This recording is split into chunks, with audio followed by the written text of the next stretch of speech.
The Honorable and Distinguished Speaker of the House of Representatives, Honorable Alan Peter Compañero Cayetano, is recognized to address the House of Representatives.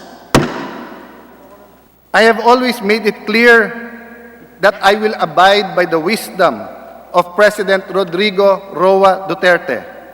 I have prayed many times that the Lord use him, especially in significant decisions, not only for Congress, not only around the world, but in my personal life.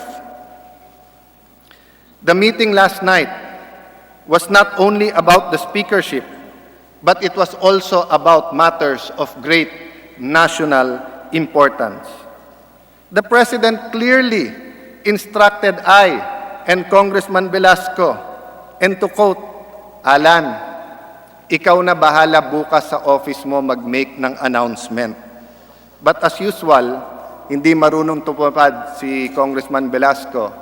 Nasa kotse pa lang ako, di ko pa nakakausap yung mga mahal ko sa buhay, di ko pa nakakausap ang mahal ko mga kongresista na sa oposisyon man o administrasyon, nag-text brigade na may halong fake news. Di naman po ako nagulat dun sa Tribune. Kasi nabanggit ko na po sa ating Pangulo, Mr. President, si Cong Velasco, ang PR niyan, si Willie Fernandez ng Tribune, umpisa pa lang ng SEA Games, ginugulo na ako niyan at kung ano-anong black propaganda. Natawa nga po ako sa sagot ni Congressman Velasco. Sabi niya, Mr. President, gusto ko nga pa-imbestigahan yung PISGOC. So sabi ko, Mr. President, pa-imbestigahan niyo po dahil wala kayong makikita. At ngayon pa lang hinahamon ko si Congressman Velasco, pa-imbestigahan mo. Pag may nakakita kang anomalya, hindi lang ako magre-resign, ikulong mo ko. Pero pag wala kaming nakitang anomalya, ikaw mag-resign. But that is beside the point. I went into the meeting trusting the wisdom of the President. Just like in 2019, July, agreements were made again last night. And just like in previous instances, they were immediately broken by Congressman Velasco. Part of the agreement made last night with President was that more than the speakership, the budget must be the primary concern of the members of Congress, especially in 2021, because we are in a crossroads. Gutom ang ating mga kababayan. Takot ang iba nating kababayan. Yung iba stranded, locally stranded or stranded around the world. They need our help. They need our voices. But more of that, they need the programs and the money to back up those programs. The budget must not be delayed as it will affect the government's entire recovery program. If there is one budget in the last 50 years that is very important, it is this. Every budget affects not only the next year but years to come. But this budget will be a budget that will put us in a crossroad. It will determine whether we will go over a cliff or if we will recover and start climbing up that mountain where we were and even better before COVID-19. Because of this, the President repeatedly asked Congressman Velasco to move the term sharing agreement to December so that Congress may be able to finish the budget. Ang Pangulo pa ang nakiusap. The President asked this not to give me a few months as Speaker, but because it was for the good of the country. Hindi para kay Alan to. Dahil sa budget ito. But this appeal to Congressman Velasco was rejected many times despite the reasonings given. Let me go into the details. Total, lumabas na yung mga fake news at total, hindi lang naman 10 o 16 ang membro ng Congress na nandung kagabi. Lahat kayo dito, membro ng Congress. You deserve to know what happened, not only with the group, but in our private meeting. Let me go into the details. Full disclosure, pati sa publiko. When the President asked me to give my stand, I started out by the statement that saying, Sir President, kung naalala mo, September 29, 2015, pumunta akong Davao. Ang intention ko, maging Vice President mo. Pero pagkatapos mo magkwento sa isang paborito mo na napakasimpleng restaurant. Naniwala ako sa iyo. Kaya sabi ko, Mr. President, kung tatakbo ka, I will support you. If you get me as your Vice President, good. If not, I will still support you. If you get another Vice President, I will still support you. As a politician, that was a mistake. But as a Christian, naniwala ako eh. So I reminded him, Mr. President, from that time on, I told you I will respect your wisdom. Sinabi mo, diyan ka sa Senado, mag-Senate President ka, hindi ko nakuha. Sabi niya, tulungan mo pa rin ako. Tinulungan ko. Sabi niya, diyan ka sa DFA, lumipat ako sa DFA. Masaya na po kami sa DFA. Tahimik ang buhay. Peace, world peace. Napakaganda po ng trabaho na inaabot mo ang counterparts mo around the world. Yung nakakalungkot lang po sa DFA, yung OFWs, pag nakita mo talaga ang mga problema nila. No? That's another matter. But when we talk and he said, go for the speakership, hindi na po ako nagtanong.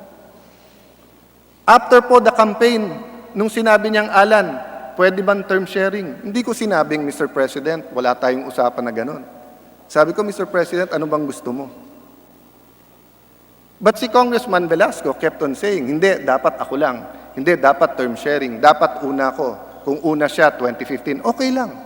If he's a good negotiator, much better than me, no problem. But I continued to tell the President, you are my leader. Congress will be independent, but I will follow your lead.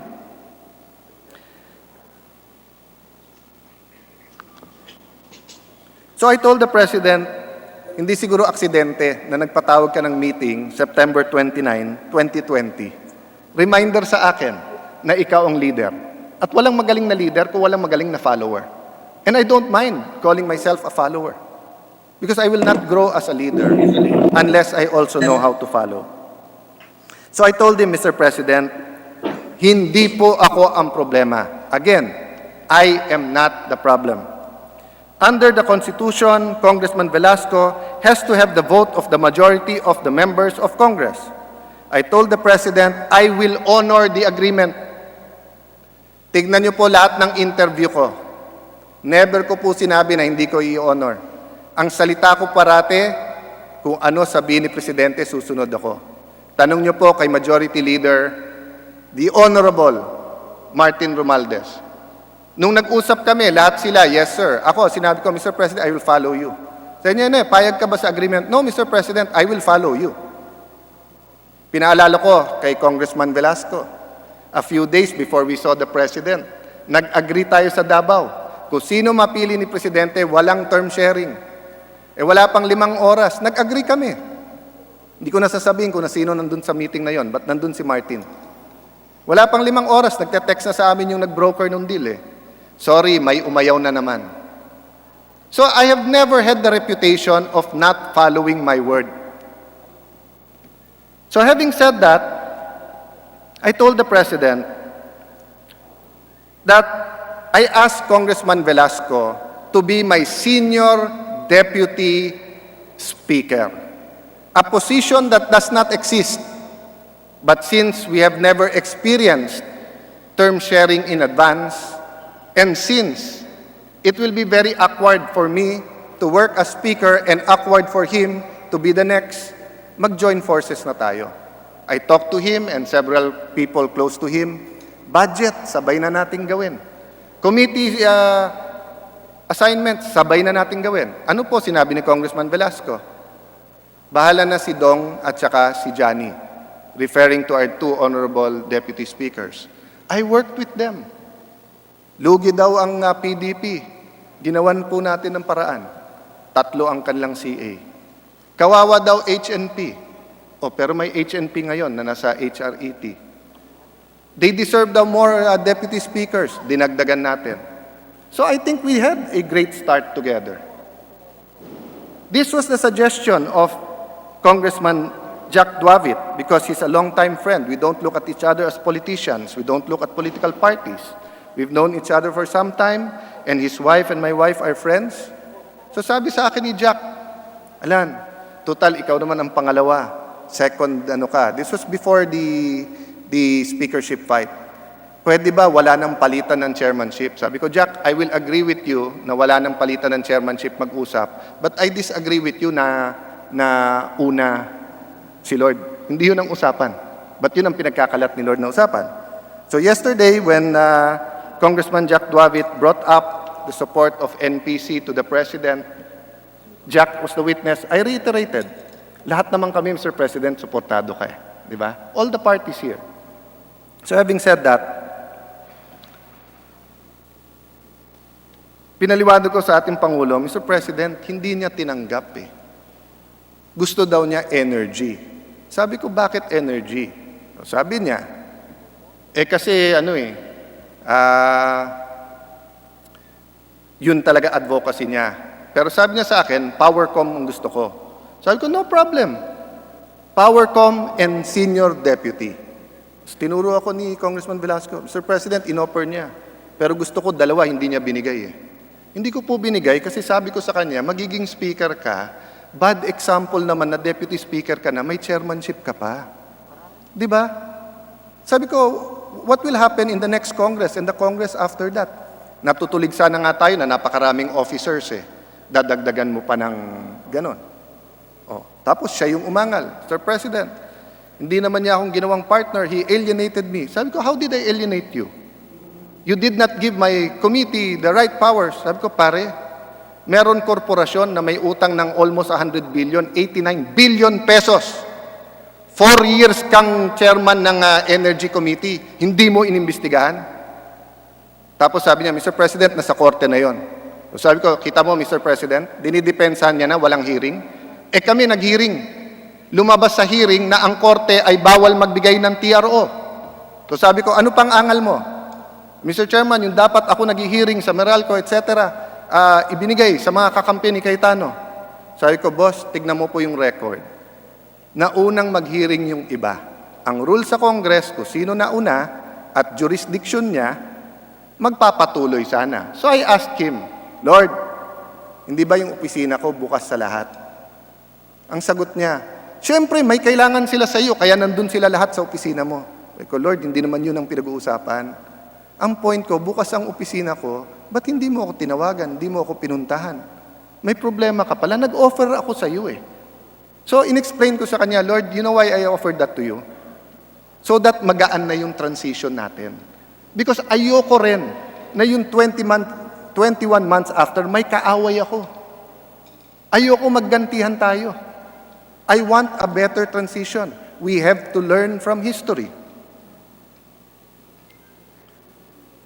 So, sabi ko, Mr. President, hindi ko nakasalanan na si Congressman Velasco chose na wag maging present, na wag dumating sa mga napakahalagang mga events ng Congress, katulad sa Batangas. Nung naghihirap ang ating mga kababayan dahil sa pagputok ng Taal, marami po nag-alala sa kanilang personal safety. Pero dahil nadama nila ang problema ng ating kababayan, sumugod pa rin sila sa Batangas. So sabi ko, it's not my choice. It was his choice not to go there. It was his choice na sa Bayanihan 1 and 2, hindi siya active.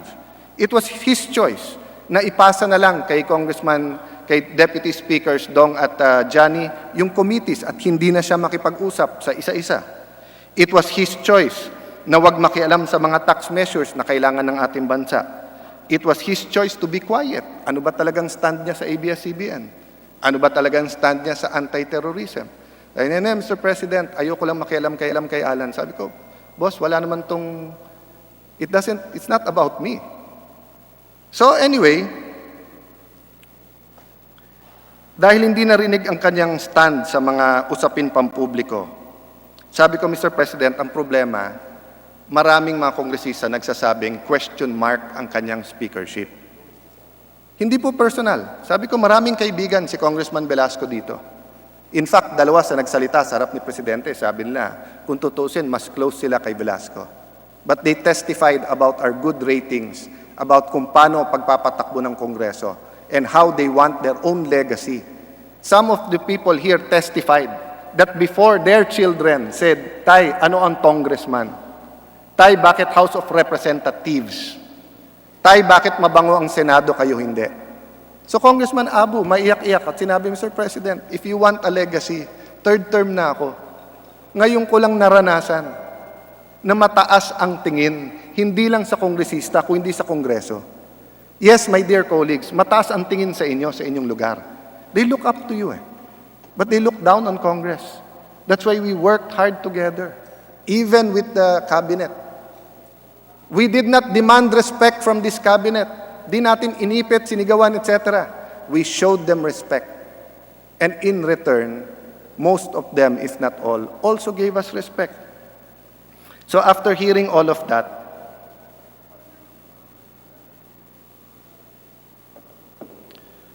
I told the President, Mr. President, hindi ako nag-criticize lang. Sinasabi ko to because meron akong solusyon. Sir President, you asked us to finish the budget sa December. You asked me to continue. So sabi ko, Congressman Velasco, di ko matawag na Lord just because of the word Lord, no? But Alan din, Alan or Velasco. Sabi ko, Kong, ganito na lang, work with me. Ako nang bahala. 3 months, ligawan mo, win the hearts and mind of people. Di, ikaw nga, Alan, wala kang ang supporter no. Mr. President, walang supporter yan. Ako may numero. Sabi ko, pare, sandali lang ha. Mas may numero sa iyo si Martin. Pero hindi yun ang pinag-uusapan. Ang pinag-usapan, kahit papano, kay kalabang ko, kakampi ko, I won their hearts. I mean, I was very honored that Mikey Arroyo was there. He has all the reason to say it's time to kick out Cayetano. But he just wanted the President to know maganda takbo ng Kongreso. Walang personalan. So I told Congressman Velasco, pare, let's work it out. Babantayan tayo ni Presidente. Let's have a good budget. Pag turnover, wala ka ng problema. Sabi niya, sir, titirahin lang ako niyan, sisirain. Walang matitira sa credibility ko kung December pa. Sabi ko, Kong, ako nang bahala. Sa lahat ng tumitira sa'yo, kausapin natin. Kausapin natin, let's put our foot down. Na hindi pwedeng unparliamentary or whatever. Pero kausapin mo rin mga tao mo. Di ba? Dahil sabi ko, Mr. President, pagdating naman ng budget, ang nanggugulo, panay tao niya. O, tapos sabi ko, Mr. President, bakit nanggugulo? Atat na makapwesto yung iba Sabi niya, Mr. President, hindi totoo yun. O, sige, Congressman Velasco, kung hindi totoo yun. Di ba, promise mo sa akin, wala nang palitan? Tahimik. O, kita mo, Mr. President, hindi makasagot. Sabi niya, Mr. President, never ko sinabing tatanggal ako. So sabi ko, okay, right now and here, can you promise to the President, wala kang tatanggalin? Yes, sir. Wala po akong tatanggalin. Okay. Maya-maya, sabi, Mr. President, paano ho si Sid Ungab? Taga Davao ho siya. Sabi ko, Mr. President, ayan na naman Balak niya palitan yung mga nasa APRO. Sabi niya, Mr. President, maraming magaling sa appropriations. Sabi ko, yes, Mr. President. Kaya nga marami kaming vice chairman Pero kung papalitan niya, after the second reading, sabay ka, magkakagulo tayo. Tingin mo ba ganyan kasimple? So, atras na naman siya.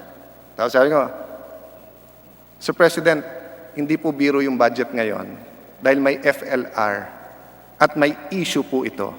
At yung sinabi niya kanina na ipasa natin ang budget as is NEP. Let me make it clear, The President is not asking us to be a rubber stamp. It is Congressman Velasco who's asking or was telling the President, we will be a rubber stamp. Kung ano daw yung NEP, yun daw ang ipapasa Tanong niyo sa mga kasama. Lahat kasi ng sinabi niya nasa kodigo, nagbasa siya sa cellphone. Hindi niya alam na itatanong ko yung budget. Wala sa cellphone niya, kaya sagot niya, Sir President, kung kaya ni Cayetano yung budget, kaya ko rin yan. But don't worry, kung ano nasa NEP, yan ang ipapasa ko. Never in the history of the Philippines napasa yung nasa NEP kasi may Senado tayo. And simula nung aking pagiging speaker, ang sabi ko sa inyo, Senado lang ba marunong magtingin ng national priorities? Hindi ba pwedeng maglagay din tayo ng national priorities?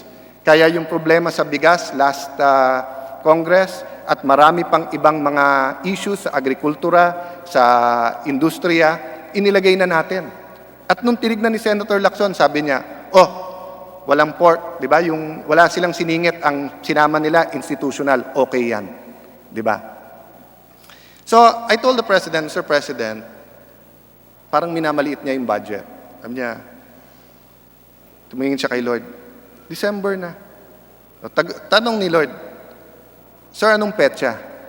Sabi ko, Boss, let me explain.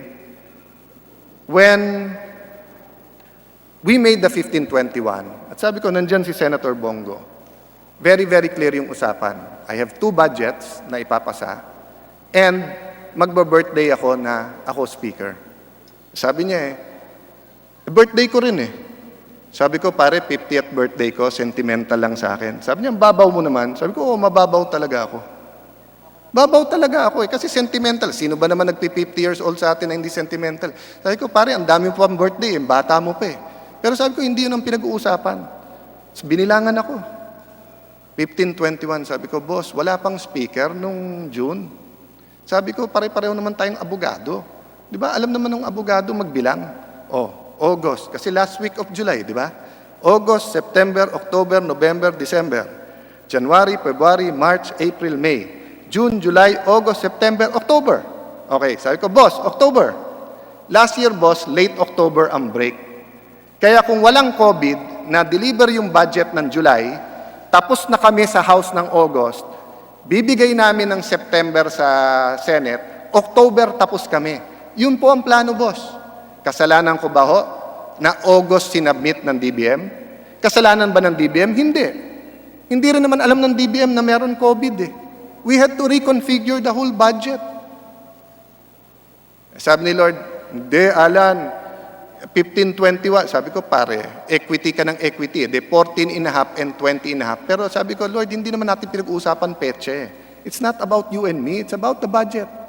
No, Mr. President, dapat nga September 30 na ako eh. So, mga pang-4 na beses na tinanong ni Presidente siya kung payag ng December, no extension daw. At sabi niya, Mr. President, salita mo to. Baka walang maniwala sa iyo kapag hindi mo in-enforce. Sabi ko, Boss, hindi ako problema. Utusan mo ako. Kung gusto mo, Boss, utusan mo ako mag-resign, hindi lang sa House, hindi lang sa Speaker. Utusan mo ako mag-resign sa House of Representatives. Kaya ko naman tumulong sa mga kababayan ko, kay Congressman ako hindi. Di ba? I'm blessed with a wife who takes care of both districts and with a brother who takes care of the whole city. I'm blessed with many, many congressmen dito na kung mawalan ako ng pondo, makapagpalimos sa inyo para makatulong lang sa aking bayan. Pateros has no funds, but through the goodness of many, nadideliveran namin. So sabi ni Presidente, hindi, Alan, yung yung date. So sabi ko, Boss, ikaw mag-decide dahil budget ang pinag-uusapan. Sa sunod-sunod sinabi ni Congressman Velasco, hindi, Sir Speaker, pag hindi October 14, hindi nasunod. Kung hindi October 14, hindi nasunod. Sabi ko, Lord, balik tayo sa budget. Anong gusto mong gawin ko? Ipasa ko yung budget na may mga problema? Hindi, kaya mo yan eh. Sabi ko, hindi, Lord, hindi mo naiintindihan yung problema eh. Pakisabi kay Presidente, anong problema sa budget ngayon? Di siya makasagot. Di niya makasagot na COVID ngayon, pero bumaba pa imbis na tumaas ang budget ng health. Di siya makasagot na ang PhilHealth may 200 billion na reserve pero humingi ng 70 billion for primary health care. Di siya makasagot na nag-uusap kami ni Sec Duque na Sec, ani ng 70 billion sa PhilHealth kung wala naman primary health centers. Yung halimbawa na binigay ko, Sec, inabot ko na pangit pa yung PGH. PGH has always have incredible doctors, nurses, and medical staff. Ever since yan. Diba? Tayo dito, in our generation, ever since, tinitingala ang PGH.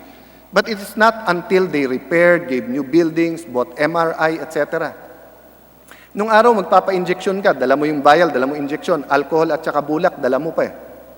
Sabi ko, Sec, kung nung panahon na yon, na medyo bulok pa yung facilities ng PGH, may PhilHealth ka, ano silbi ng PhilHealth?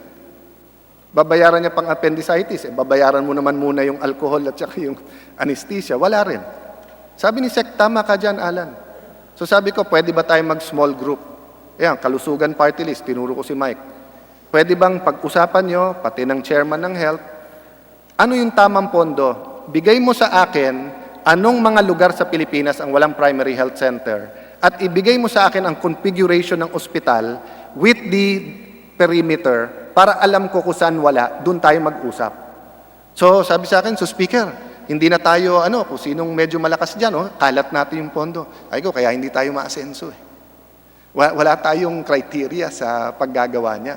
Eh, siyempre, sir, napre-pressure din kami. Hindi, kaya nga ako na mismo ang tumatayo dito eh. Hindi rin alam ni Congressman Velasco na kung mangyari ulit at God forbid that something like Yolanda happens again, it will take the military 28 days with the present crop of C-130s to deliver the medicine and goods for 50,000 people. 50,000 people. Eh, ilan ba cities around the country ngayon? 100,000 tao. 28 days. Sabi ko, ano kailangan nyo? 4 na C-130, sir, pero kinat sa budget.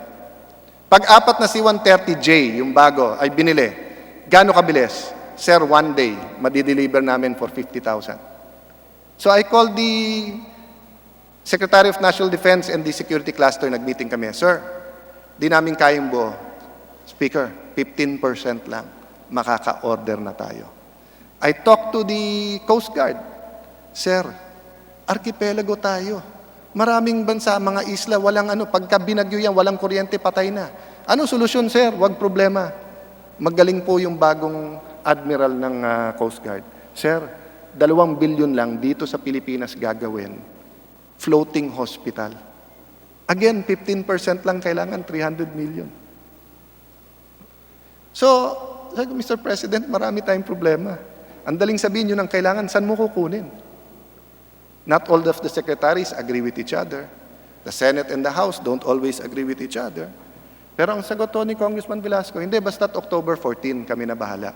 So sabi ko, ganito, Mr. President, October 14, kung yan ang desisyon nyo. Sabi niya, hindi, Alan, ikaw magdesisyon. Hindi, sabi ko, Mr. President, kayo presidente, mas alam niyo yung problema eh. Pero sabihin mo, ako susunod. Sabi niya, October 14. Sabi, Mr. President, I will resign on October 14. Let me clarify, Mr. President, he needs to get the votes. So tumingin lang siya. Gumaganon si Presidente.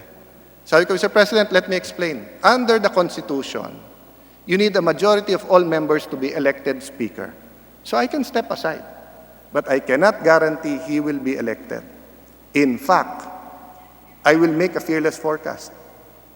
Hindi siya mananalo. Or, if I step aside, mananalo siya, after 1 week, makukudita siya. Bakit? Maraming popular sa Kongreso. Sabi ko, Lord, sorry COVID Nagtago ka Di ko alam kung nasa aircon kang hotel o kung nasaan ka Kami nasa distrito namin. Kami nandito. Nakailang budget hearing kami dito. Paglabas na paglabas, malalaman namin, buong opisina ng kabudget namin, nagka-COVID. Takbo kami, hiwalay sa pamilya, magpapa-swab na naman. Yung ilong ko, hindi naman ganito katangos dati, pero sa daming beses na swab. So, I told him, Lord, I'm not talking about as your opponent ganyan. You tell the President bakit ka absent. Hindi makasagot. Sabi ko, Lord, I'll tell you the truth. Once you're speaker, you're up there. Walang pwedeng makita in your personal life, in your public life. Hindi pwede because babaksak yung institution. So let me just ask you, are you ready? Kasi if you're ready, you have to give up a lot of things. Kanya, kaya ko yun. Sabi ko, sige, Mr. President, kaya. Sabi niya, so okay na. Kinamayan kami, nahiya nga ako pag ganun ni Presidente kasi bawal ang kamayan. Ginanon niya. Tapos sabi niya, bilib ako sa'yo. Sabi ko, Mr. President, paano ito? Sabi niya, tinungin kay Lord, tumingin sa akin. Si Alan na mag-a-announce sa opisina niya bukas para maganda. And ang bala ko, i-focus kayo ng 15 minutes para hindi naman kayo masyak. Nasa kotse pa lang kami. Kung ano-ano di ba? Kayong mga may Viber group sa mga committee nyo, the President has spoken, eto na, congratulations Lord, etc. Huwag kayong mahiya sa akin, mahiya naman kayo sa mga kasama nyo. Isang pamilya lang tayo dito Let it be between me and Congressman Velasco. Kung may problema kaming dalawa lang yun. Why involve yourselves? Why hurt other members of Congress? Ganyan ba gusto nyo? Yan ba tinuro ko sa inyo?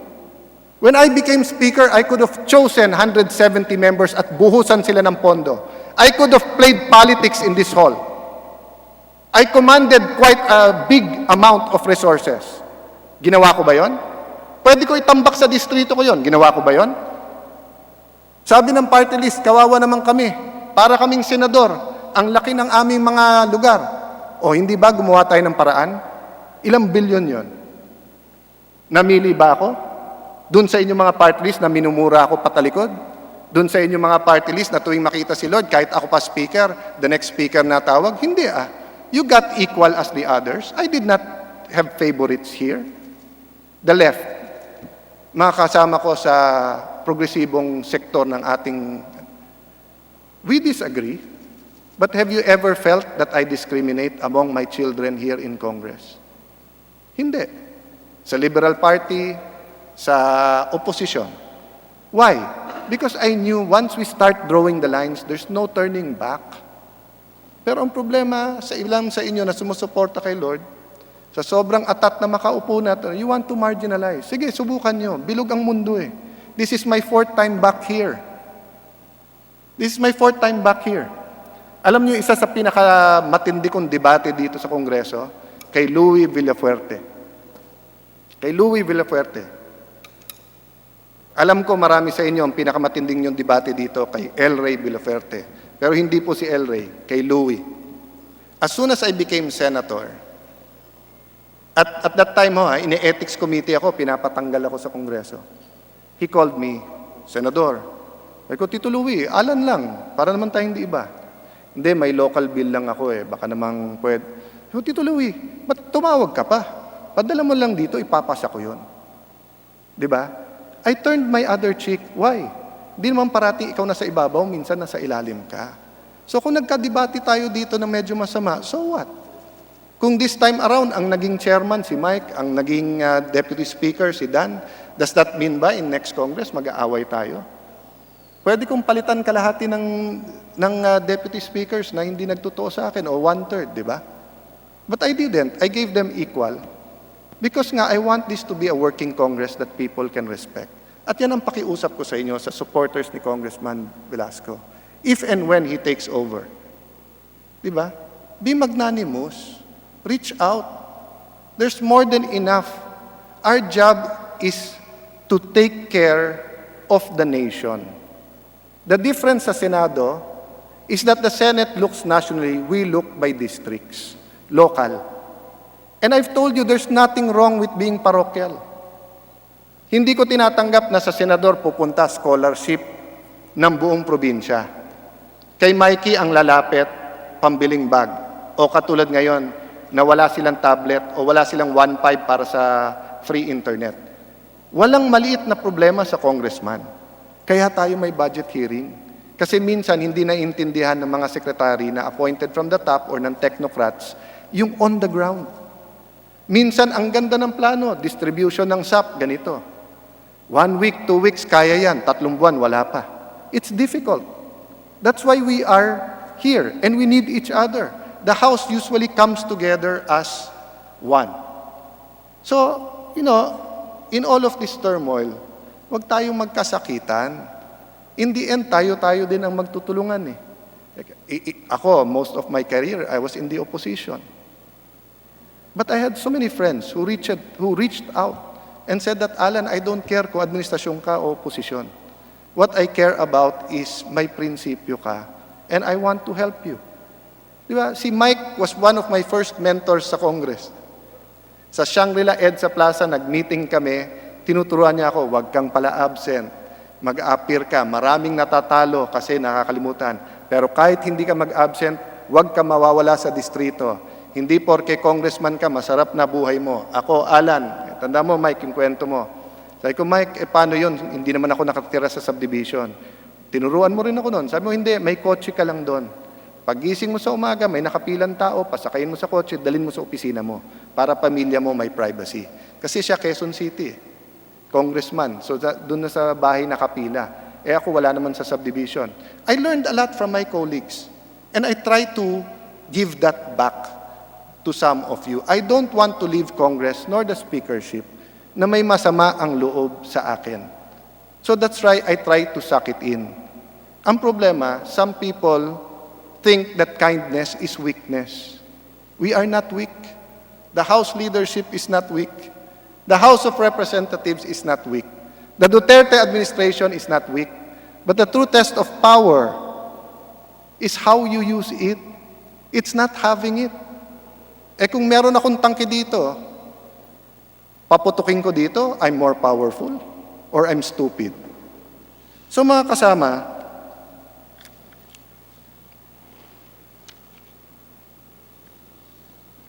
I tried to give Congressman Velasco isang rota papunta sa speakership na makakagaan.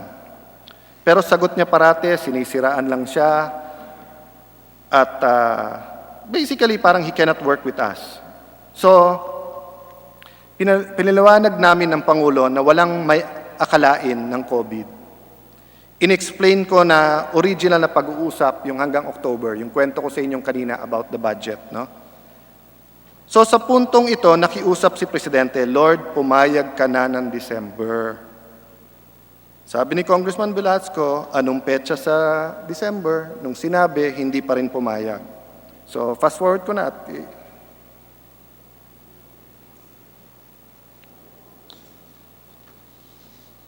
So let me ask you, members of Congress, because this is not only about speakership. Payag ba kayo na ipasa natin ang NEP as is? Kasi kung payag kayo, nandiyan ang majority leader, nakikinig kayo sa Zoom, let's make the motion. We move to approve on second reading the NEP as. That's the proposal of your new speaker. Because he does not need my help. Does not need the help of Eric Yap. He does not need the help of El Rey Villafuerte.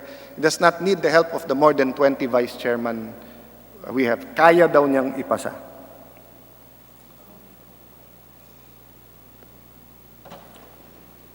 Nag-last attempt ang ating Pangulo. Sabi niya,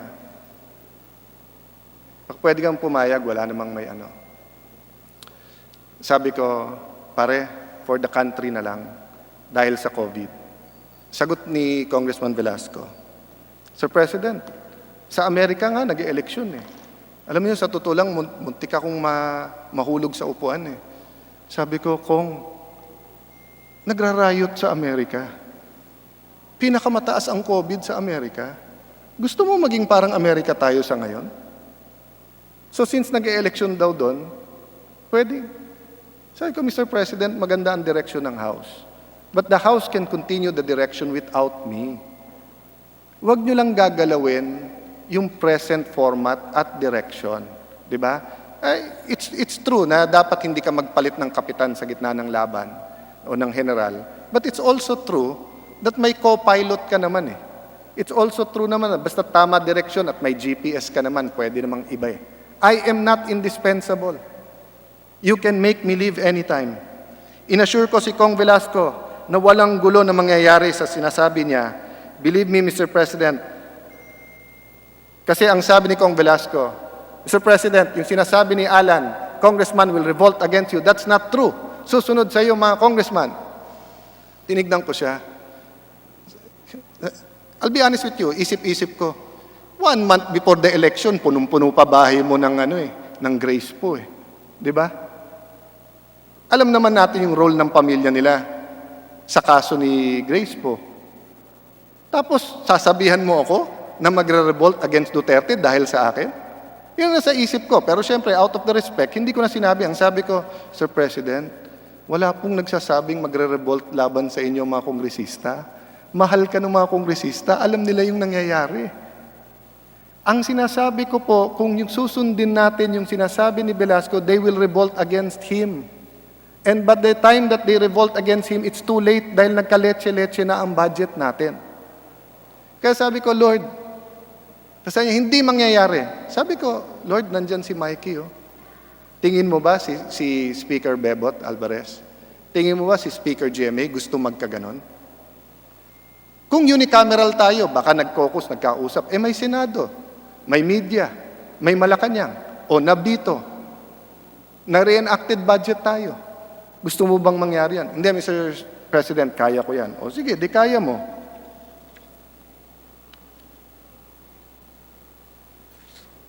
Di ko na po babasahin yung iba.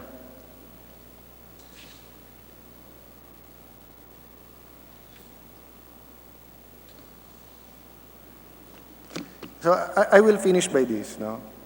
More than 3 or 4 times pinakiusapan ng ating Pangulo si Congressman Velasco na sa December na ang palitan, alang-alang sa bansa, alang-alang sa budget. I saw the pain in the President's heart. I saw the burden on his shoulders. Wala na lang ako masagot kung hindi, Mr. President, utusan mo na lang ako para wala nang problema. Every time that I say, Mr. President, tell me when I'll resign, kay Velasco pa rin tumitingin eh. December. Panay, no. Tapos sabi, September 30. Sabi ko, bukas, boss. Bukas, today. Today daw kami papalit. So, October 14 daw. Sabi ko, ano bang problema ng October 14 at November 15? Break. So, binalikan niya ako, ano ba problema? Sabi ko, that's the time nakakausapin namin ng Senate at saka ang DBM para magkaroon tayo ng budget na acceptable to all. Because in the next 10 days, hindi na kaya to. Ang bigat na nung pinag-uusapan, tapos ginulon yun eh. Di ba? Dinideny niya. So, last na naging usapan namin, ako mag-a-announce dito, I was going to do it via Facebook, dyan sa opisina ko, but napilitan ako magsalita dito kasi nga, inunahan tayo. I don't want a vote, I don't want, di ba? Meaning, kung a majority wants Congressman Velasco, take over, di ba? Pwede naman ako sumunod, pwede rin ako mag-resign, iba pumalit sa akin. Sinasabi ko lang kay Presidente, ayoko magkahiyaan sa floor. Because it happens. It happens po. That's why sa Senado, nung pinakita na sa akin na may numero, quiet na lang ako. But I continued supporting the President. Dito po, when the group of former President, and then Speaker, GMA, had the list, nagkagulo pa, di ba? Nainis pa si Presidente nung SONA because ayaw pang i-accept nung kabilang side. I don't want that to happen to us. Di ba? We are mature men and women here in Congress. We can show each other. Alan, ayaw na nila sa'yo. I will love less people, but I will still like them. Di ba? So, today, before I finish, I'd like to tell you, the speakership in this time of COVID is not about power. Anin mo power ngayon, namamatay ang mga tao. Anin mo ang power ngayon kung hindi mo mabalik ang ekonomiya at kabuhayan. It's also not about economics. Walang pwede mag-solo ng budget. Pwedeng chap-chapin, pwedeng may gawin. Pero it's about equity and about thinking of who needs it most all around the country. So I thought, this may be my last speech as speaker. So I brought 2 books. First is the Bible. And greetings, assalamualaikum sa mga kapatid natin Muslim. Allow me lang just to profess my faith. And I'd like to remind us that the moral compass, we are all tourists here on this earth. Diba? So what does it gain us if we gain the world but lose our soul in the process? Hindi ako magkakapit tukod sa posisyon na to. Diba? No, nor will I abandon it. Diba? I will fight for you guys. Diba? But you have to say what you want and how you want it. But this will, hopefully, despite my humanity, pagkakamali ko, kasalanan ko, I ask the Lord to always allow me to turn from my wicked ways. This is the Bible na hawak ko. Second book I brought is something special that I want to put in a museum soon. Is the Treaty of Paris. This is an 1899 copy of the Treaty of Paris. During this time na maliit na yung mundo, pero marami tayong problema sa ating territory. This is a time where we have to be friends with the West, but also have to remember the evils of colonialism. This is the time where we have to remember that what makes us human is human rights. But we also have to remember that we should not weaponize human rights. This book is a good reminder. Ang taong hindi na marunong lumingon sa kanyang pinanggalingan ay may stiff neck. Ay hindi makakarating sa kanyang paruroonan. This situation at yung ginawa ng grupo ni Congressman Velasco kagabi makes it impossible for me to finish the budget in time to help the country really recover. Magkakagulo lang kung hanggang October 14, tapos ganyan ang mangyayari. No? I hope to be able to see the President personally to also explain to him. Congressman Velasco told the President that he is ready. Then I think the best time for him to prove it is now. Gusto mo ng September 30? Sige. If our colleagues want you today, ikaw na. Let him show that he can pass the budget on time, but more than that, let him show that it will be a great budget. A budget that all of us will be proud of. I've worked hard to make this Congress a Congress that I, our colleagues, our families can be proud of. I will not be a party to letting the President down. So I am offering my resignation here and now to you, my dear colleagues. My fate and the fate of the 2021 budget and the fate of the leadership of the House is in your hands. Please, don't vote on party lines. Don't accept or deny because of positions or what the President may say, what I might think. Bumoto kayo sa akin o hindi, tanggapin nyo man o hindi, you are my friends and colleagues. We will have to struggle together. So in the end, in your conscience, you have to decide what kind of budget and who will lead you to that budget. And if you say it's neither me nor Cong Velasco, I have a couple of names. Pero personally na lang yung tanong sa akin because this is a House, the 18th Congress, that has transformed from the House of Representatives to the House of the People. And I am proud of it. God bless the Philippine Congress. Salamat po sa inyong lahat.